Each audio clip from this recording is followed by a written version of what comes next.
I cannot stand Mr. Baseball. Oh, you son of a bitch. I knew it. Here we go.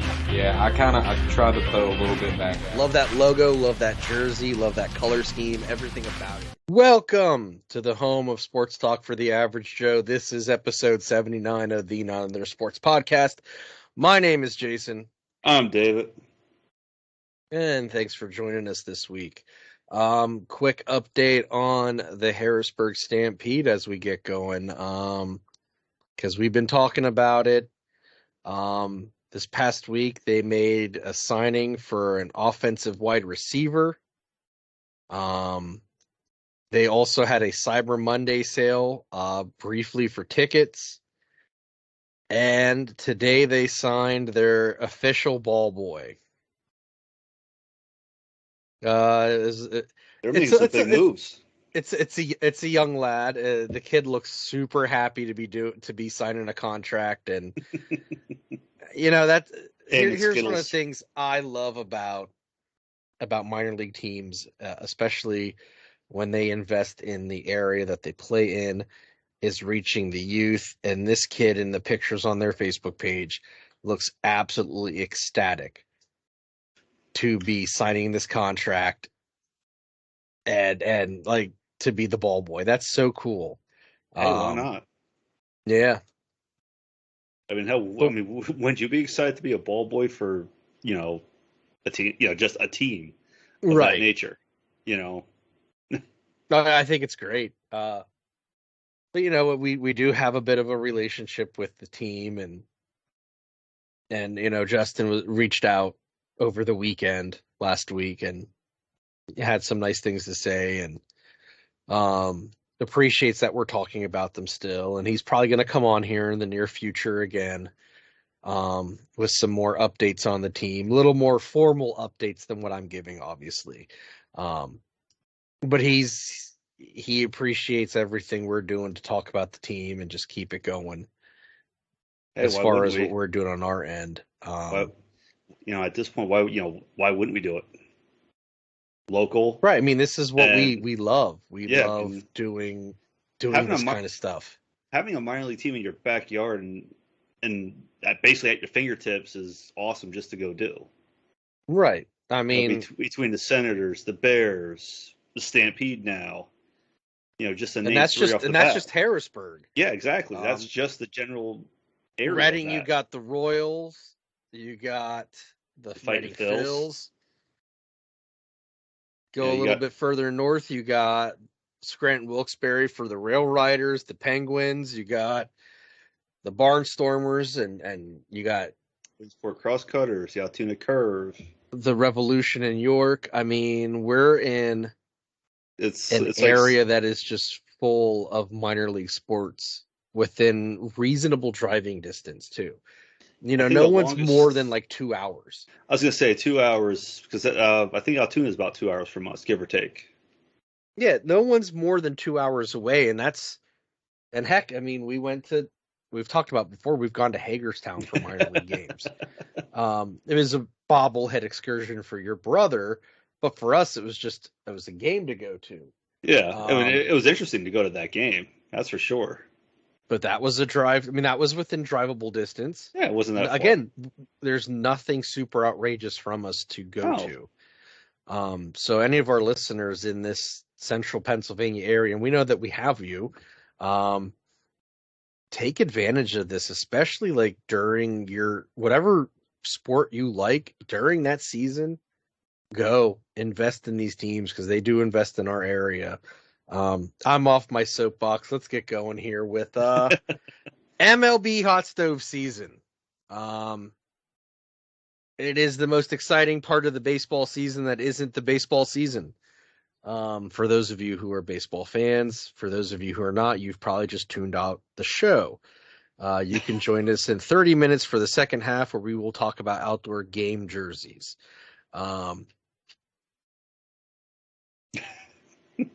No, I'm sorry. I'm checking the dog. No. All right. So let's start this off. Aaron Nola is going to stay a Phil. He signed for 7 years, $172 million in a deal that was considered favorable for both the Phils and for Nola. Here's the thing. What they were going to end up paying for someone who was less reliable than Aaron Nola, it made sense to keep Nola. Blake Snell, probably the only the real big pitcher on the market outside of Nola, was probably going to command similar money, if not more, and for sure similar years.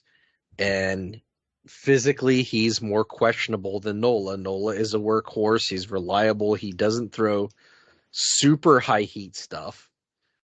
But he has good command.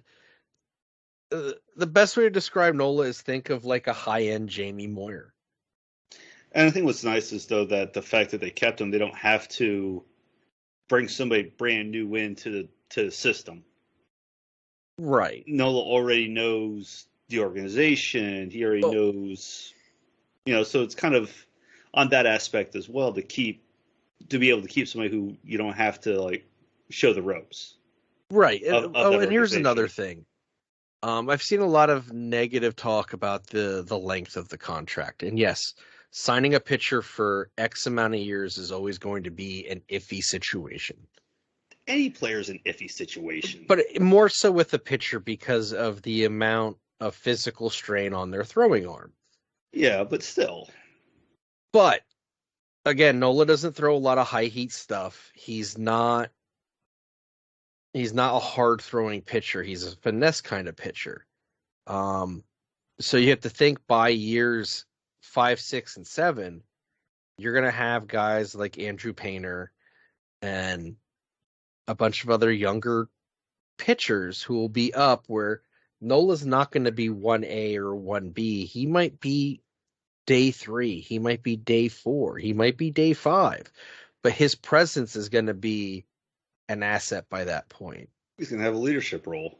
He's going to, if he doesn't already, obviously. But yeah, I mean, I'm just saying though, for being that he's there now for 7 years, how many people are going to come up. So, right. He's going to be in a position to mentor. Exactly. To almost be a player coach at that point in the rotation. And who's to say he doesn't translate into the bullpen? Who knows? He may not be able to give you 6 or 7 innings as a starter, but he could give you 1 or 2 in middle relief and those 1 or 2 could be a big inning. A big help. Yeah. So, I mean,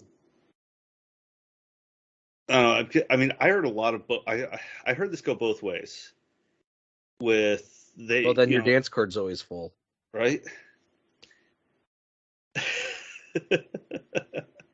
I mean, I heard that they shouldn't have signed him. They should have went with Hoskins. Then there's a lot of people who love Rhys Hoskins. But, I don't dislike Rhys. I heard both, with a pitcher, well, he's not, who knows how many down the road, because like you just said, it's a strain on the arm. How many innings he's going to be able to give through those 7 years. But then they said about how Hoskins, who's going to have first base. Well, now they have Harper at first base where they're going to, it just turns into a big cluster at that point. Right. So and again, there's a lot of Hoskins lovers out there. Now, I like Hoskins, don't get me wrong, and he was a great presence in the clubhouse. But I've also, I think I've been pretty honest in my critiques of Hoskins, and I've probably said them on here numerous times. Rhys, at first, was a defensive liability. Rhys, when he played left field, was a defensive liability. Rhys is not a defensive player. Rhys is someone who could probably be a good DH for any team. He's a streaky hitter, but when he's hot, he's fantastic. When he's not, he's the drizzling shits. But there's a role on pretty much every big league team for a DH. Unfortunately, does it suck that Rhys is probably never going to be a Philly again? Yeah, it does kind of suck because he was, like Nola, a homegrown guy. But you have Martian left field, who's an upgrade defensively, both with his glove, his arm, and his speed. Bryce has translated into a really good first baseman in his first and a half season of playing it. Where he's a defensive upgrade. And having him there makes him more focused on the game than even in right field. Well, think of this though. He, from how much he was just thrown into being the first baseman, and then how well he transitioned to it. Yeah. Like just how he played, and he made some damn good defensive plays at first alone. And then they were never going to carry 2 DHs. Because, and that's something I think I talked to you in private, is there's just no logical reason to have both him and Schwarber as a DH. We have discussed this in private. When this whole thing was, I think we discussed this when it was in talks, not even this is what happened. And the fact that we said basically, no 2 DHs, but I also figured at that point they were possibly going to get rid of Hoskins because of, like you said, they're not going to get rid of Schwarber, and you can't have two DHs. And with Bryce playing first, the rumors I've heard with Rhys link him to being on a 1-year deal with the Nats. Interesting. Well, you got to think of it this way. No one's going to give him a long-term deal coming off of ACL surgery. No, not coming off that, because he still has to basically get through training camp. Right. So his free agent year was wasted by being injured in spring training, and he didn't play at all. So you're looking at basically a team taking a 1-year flyer on him. Low risk, high reward, with the hope that maybe they can keep him long term at the end of the season, or for his sake, makes enough of a case for a team to sign him up long term. I heard that the Twins were potentially in the running, which I think the Twins would be a great team for him. If I had to be partial to an AL team, I would say I'm partial to the Twins. The Twins have history, but they're also kind of underdogish.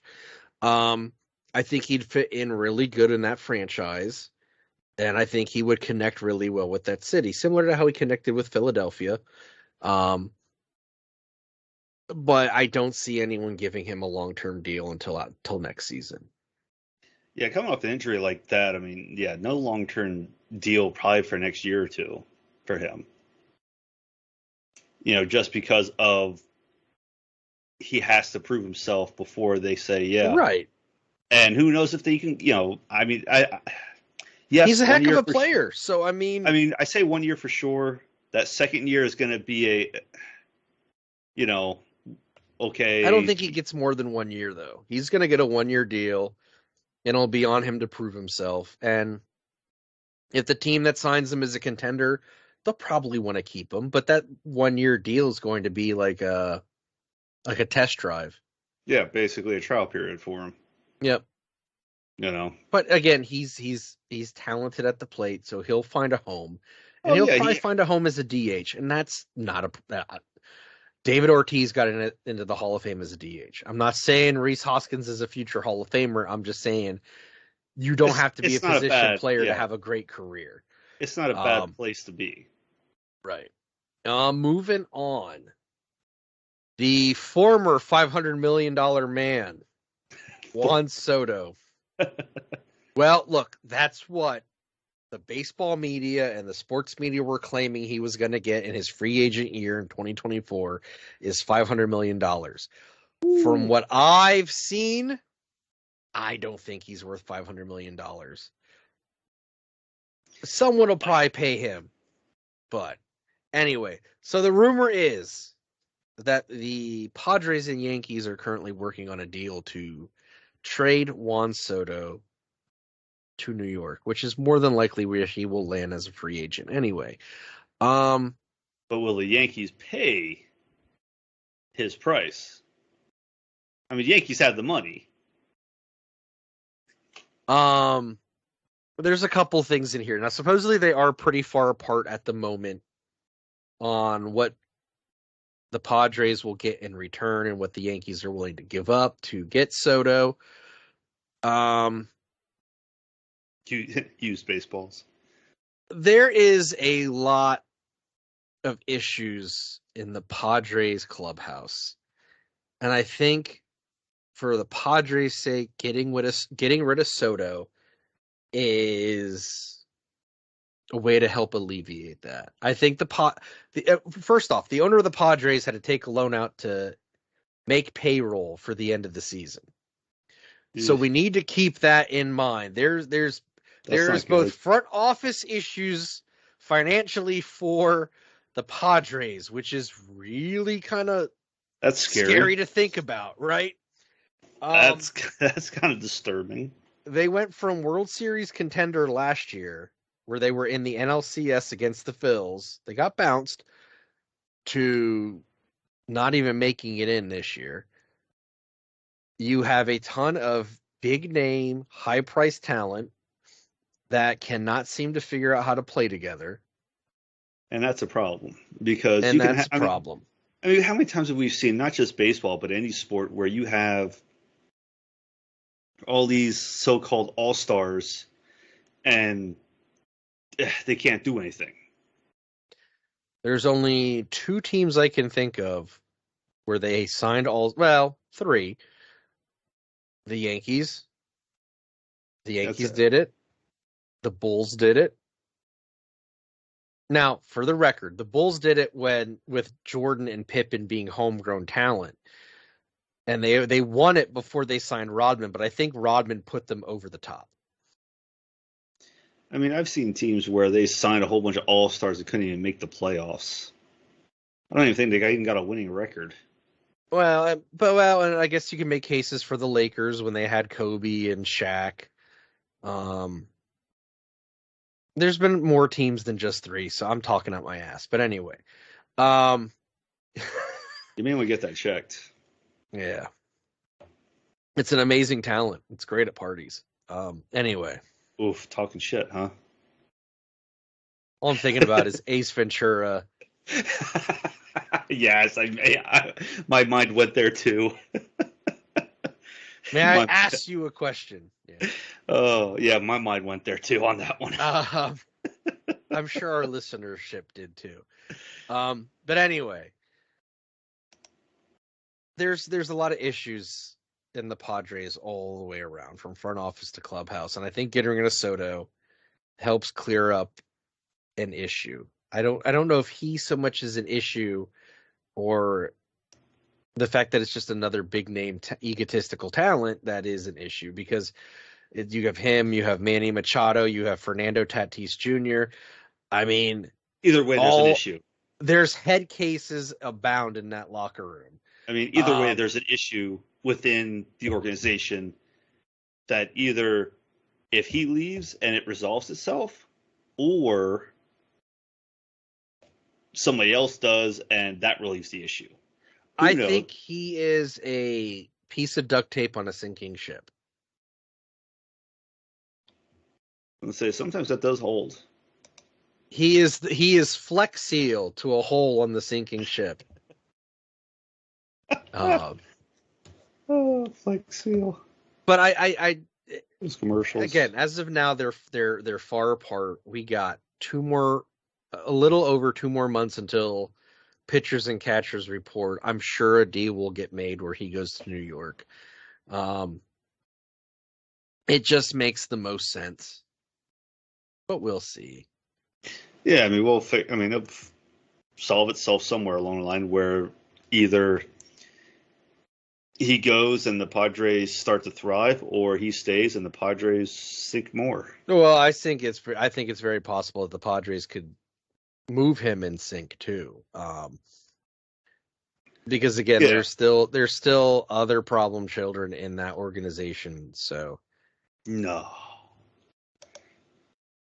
As one of my old bosses, who is a very nice, polite Mormon man, has said, Manny Machado is an effing choke artist. He had no love for Manny Machado when he was with the Orioles. You don't this say. Man was a very diehard Orioles fan. And for him to curse, comment like that, I was going to say, because he was not someone who used filthy language. He was a great boss, for the record, too. Not because he was a baseball fan, just because he was a great person to work for. All right, moving on. The biggest name in the free agent pool this offseason is Shohei Ohtani. As of now, they are down to 4 clubs in the mix.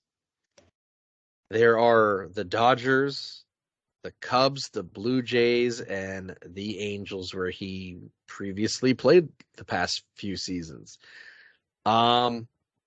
Not that anyone cares about my prediction, but I think he's going to be a Dodger. It makes the most sense. It seems the most logical. I can't see him staying with the Angels. I heard the Blue Jays are willing to sell off all-star talent to get Ohtani.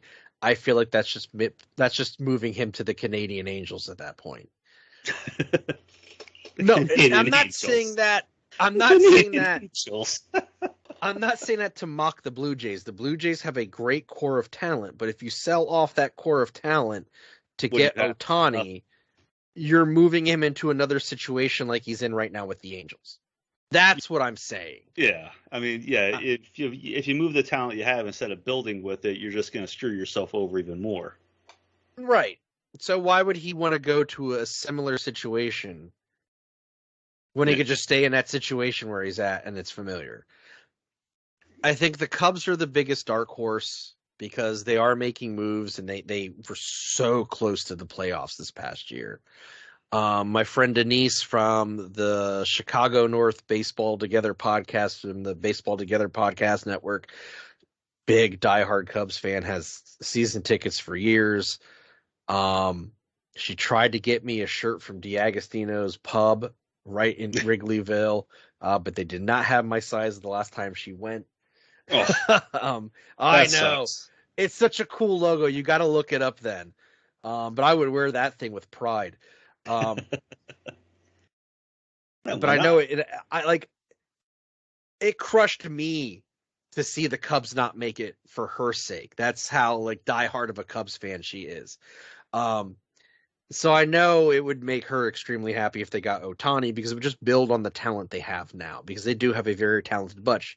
And there was a reason why they were just this close to making it. I just think he's going to want to stay in warm weather, and the Dodgers are going to pay him what he wants. And why wouldn't they? You're paying him for year 1 as a DH, and then potentially year 2 and after he's going to be a DH and a pitcher. Why not? I mean, the worst part of playing for the Dodgers is the stadium's empty for the first 3 innings. It's an old joke, sorry. No, you're not wrong though. That's the sad part, though. You're not wrong. Well, look, it's from what I've read, it's a 2-lane highway to get there. Highway? Dude, it's late, and it's been been a busy week for me work-wise. So the fact that I'm even functioning at 11 o'clock tonight is pretty freaking amazing. Dude, we don't need to function. We're fine. Because I know I've messed up a few words already tonight. That's just the only one you caught. Oh no, I've heard them. I just was like, that one was funnier. But it's a 2-lane highway to get to the stadium, and then you have all that California traffic on the actual state busy highways. Think about it was going to Penn State years ago. It still is. Okay, I should say worse than what it is now. Well, and that's much more people than they get for Dodgers games, because no offense, Dodgers fans, but Beaver Stadium holds 100,000 people. I don't think Dodger Stadium holds 100,000 people or even near it. So I'm not saying that you're somehow less than. I'm just saying conceivably there isn't room. That's what I'm saying here. But I do think the Dodgers are ultimately going to be his landing spot. It just makes the most sense on paper. 56,000 for Dodger Stadium. There you go. Just a little over half of what Beaver Stadium holds. But I do think at the end of the day, yeah, Dodgers are where he goes. I think it'd be cool to see him go with the Cubs. Because that's a big deal for the Cubs to get someone like that. I mean, it's a big deal for any team to get someone like that. But the Cubs in this situation are more of the underdog because the Dodgers are involved. And the Dodgers are kind of like the modern version of the Yankees or Red Sox with how competitive they are in paying people. I say this as the Phils have like the third highest payroll in baseball. I was going to say, I know. But okay, so look, I'm aware that John Middleton spends money to try and win a World Series, and all of us Phils fans love it. But there's still that underdog mentality that, as a Phils fan, you have, and this team still feels like underdogs, even though they're super highly paid professional athletes. Hell, nobody expected the Phillies to do what they did, not last year, but the year before. But I mean, yeah, last year, not good on that one. Oh, it's just nothing but heartbreak being a fan of Philly sports. Well, yeah, that's just any Philly sport in general. But, yeah, those are the three biggest things in the hot stove so far. David, do you have anything you want to add to this? No, I mean, like I said, I think he's going to stay like you said, I think he's going to stay out west, and that's about it. I mean, yeah, I think again the Dodgers. I don't see him staying with the Angels unless they offer him just ridiculous amounts of money. They could still offer. I mean, it's still time. And I don't think I could fault him for staying where it's familiar and what he knows. I'm not going to fault someone for staying in a situation where they feel comfortable and they're going to get paid. But I do think he's going to end up a Dodger. It makes the most sense. Yeah, but what makes the most sense doesn't mean anything though either. That's the funny part. No, they'll pay him and he'll be on a contender, which is what he wants. And he has a better shot of making the World Series as a Dodger than he does an Angel. That is true. That is true. I mean, where did the Angels? What were the? Yeah. Okay, so they were originally the Los Angeles Angels. Okay, yeah, you know where I was going with that. And then they were the California Angels, which is what we knew them as for most of our childhood until the late 90s when they were the Anaheim Angels. And then they were the Los Angeles Angels of Anaheim, because why the fuck not? And now they're just back to being the Los Angeles Angels. So they were 73-89 last year. Yeah, that is a team that is just wasting the talent of the players they have. Now, we got Brandon Marsh from them, and he's just been fantastic. But that he has. Here nor there. That he has. But I have nothing else to add to this. I mean, yeah. Well, if the Dodgers stay competitive as they are now, yeah, he could definitely go to the Dodgers because of, well, just their record alone last year. That might jump them. Yeah, I mean, again, logic dictates that's where he's going. I don't see him going anywhere else. The Cubs, I think the Cubs are the next best option. But I think he's going to want to stay in a warm weather climate. Plus, if he wants to go home to Japan, it's a shorter flight from LA than it is from Chicago. I'll have to go from LA to Chicago, then over. That would just be ridiculous. But I think he'd have the money where he could probably just have his own plane. Pretty much. I'm good. All right. With that, that is the end of the first half. We'll be right back.